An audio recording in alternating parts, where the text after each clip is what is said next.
All right, welcome back, viewers. Congress President Mallikarjun Kharge has stoked a massive row by pitting Shiva against Ram. He made a controversial statement during a rally in Chhattisgarh, Jangir Champa constituency. While promoting Congress candidate Shivakumar Daharia, Kharge emphasized that the candidate's name was Shiva and remarked that he could rightly compete with Ram. Kharge even added that his name is Mallikarjun, which literally means Shiva.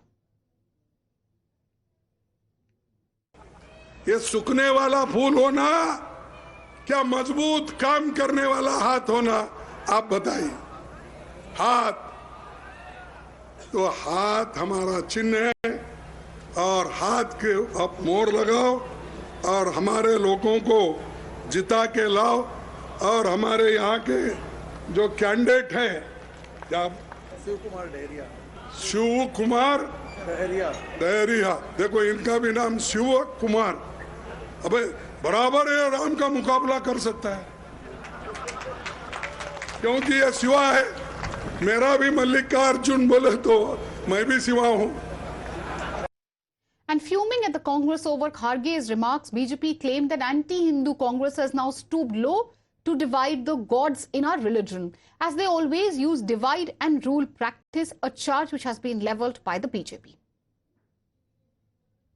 Congress का DNA आजीवन रहा है बांटो हिंदुओं को और राज करो, और इसीलिए कभी जाति के आधार पर, कभी धर्म के आधार पर आजकल कांग्रेस के शहजादे जिस प्रकार से अगड़ा पिछड़ा में बांटने की कोशिश करते हैं, इनके साथी जो है देश को विभाजित करने वाली बातें करते हैं। अब भगवान के बीच में भी लड़ाई लगाने की दुर्मंशा कांग्रेस पार्टी की है।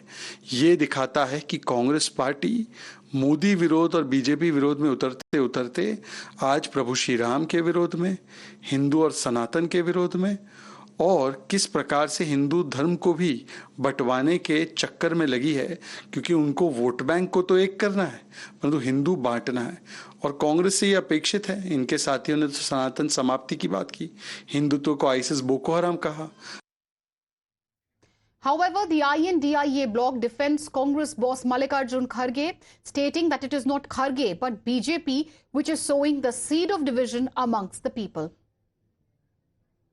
बीजेपी नेताओं की स्थिति बिन बुलाए बाराती वाली हो गई है। किसी भी बारात में घुस के नाचने लग रहे हैं। अब खरगे जी का वीडियो लेकर आए हैं। जनता पूछ रही है कि भैया कोविशील्ड लगवाकर हमारी जान खतरे में क्यों डाली। भारतीय जनता पार्टी और प्रधानमंत्री नरेंद्र मोदी के पास जवाब नहीं है, क्योंकि चंदा लिया उन कंपनियों से जिन कंपनियों ने कोविशील्ड बनाई और लोगों को लगाकर उनकी जान खतरे में डाली।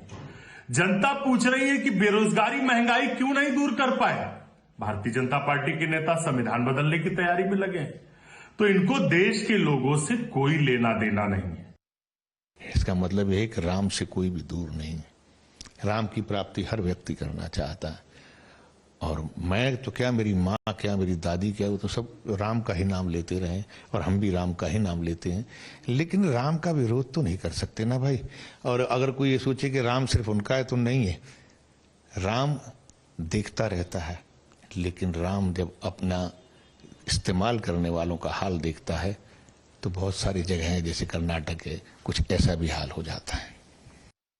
खड़गे साहब कोई ऐसी राम और शिव के नाम पे कोई लड़ाई नहीं करा रहे हैं। अलबत्ता बीजेपी वाले जो हैं वो राम के नाम पे भी लड़ाई करा रहे हैं, वो खित्ते के नाम पे भी लड़ाई करा रहे हैं, लोगों को तकसीम कर रहे हैं धर्म के नाम के ऊपर। और जो खड़गे का स्टेटमेंट है उसमें कोई भगवान की लड़ाई नहीं है, कोई झगड़ा नहीं है। उन्होंने सिंपल कोशिश की है कि बीजेपी वाले राम के नाम पे वोट मांगते हैं और मंदिर के नाम पे वोट मांगते हैं, क्योंकि उनके पास इशू खत्म हो गए हैं, वो इस चीज़ के ऊपर पीछे छुप रहे हैं। All right, Niyamika is joining us live on the broadcast. Niyamika, we heard the reactions which have come from the side of the Congress party. Now, the Congress leaders, all of them, one after the other, attacking the BJP over, trying to somehow usurp Lord Ram. But has anyone from the Congress, including Mr. Kharge, given an explanation by what he exactly meant when he said that Shiva can give competition to Ram?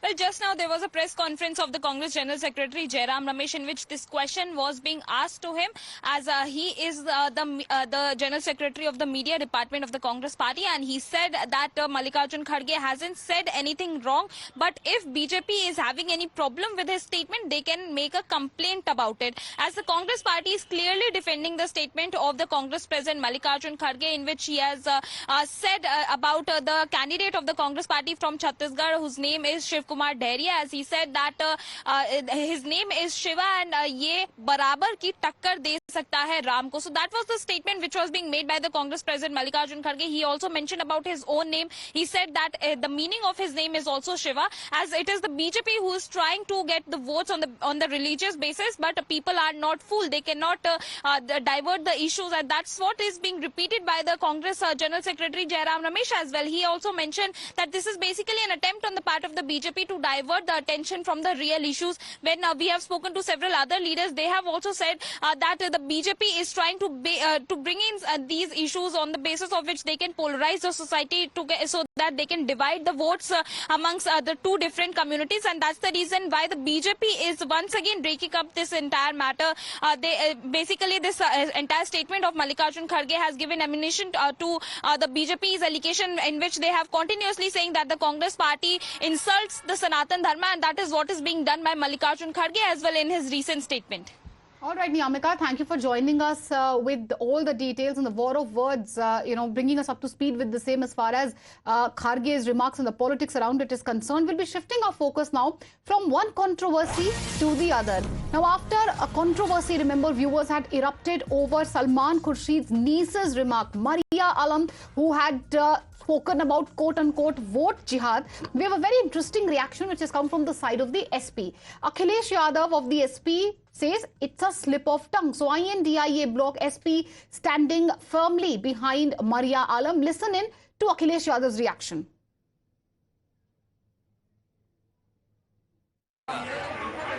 या आचार संहिता की वजह से कई बार किसी भाव की वजह से, और क्योंकि आप बोल रहे हैं लगातार और बोलते बोलते, क्योंकि आपको जनता में उत्साह पैदा करना है वोट डालने के लिए, तो कई बार वो हार्ड शब्द इस्तेमाल हो जाते हैं, जो स्ट्रॉन्ग वर्ड्स है, जिनका भाव वो नहीं है जिसकी वजह से कार्रवाई हो रही है। भाव दूसरे की ज़्यादा वोट डालें। अगर हम वोट ज़्यादा डालने के लिए कह रहे हैं, हो कई बार उसका भाव दूसरा होता है, और भाव आचार संहिता के हिसाब से कार्रवाई करने का, तो उनका मैं समझता हूँ भाव ये नहीं रहा होगा जिसकी वजह से उन पर कार्रवाई हो रही है। भाव यही रहा होगा कि ज्यादा से ज्यादा वोट डालें, अपना पूरा वोट डालें। बवाल मचा हुआ कोविशील्ड को लेके 1 मई और बीजेपी गई, जो बात हम लोग पहले दिन से कह रहे थे कि, और न केवल आज बात आई है, बीच बीच में एक्सपर्ट लोगों ने भी कहा, और अब कोर्ट कह रहा है। तो जो आपदा में ये जो ढूंढते थे कि उन्हें कुछ मौका मिल जाए, आपने देखा वैक्सीन जैसी कंपनी से भी भारतीय जनता पार्टी ने चंदा वसूल लिया। सोचो उन पे क्या गुजरती होगी जिन पे वैक्सीन लगने के बाद सर्टिफिकेट है। 80% ऐसी आबादी है जिसको ये वैक्सीन लगी है और सरकार ने लगवाई। तो आज जिन लोगों ने लगवाई उन पे भी कानूनी कार्रवाई होना चाहिए, क्योंकि आम जनता की जान खतरे में डाल दी। साइंटिस्ट, एक्सपर्ट ये कहते हैं कि उसकी वजह से न केवल हार्ट और कुछ बीमारियां भी हो सकती हैं। तो इसको कौन जवाब देगा? ये तो आचार संहिता से बड़ा। All right, we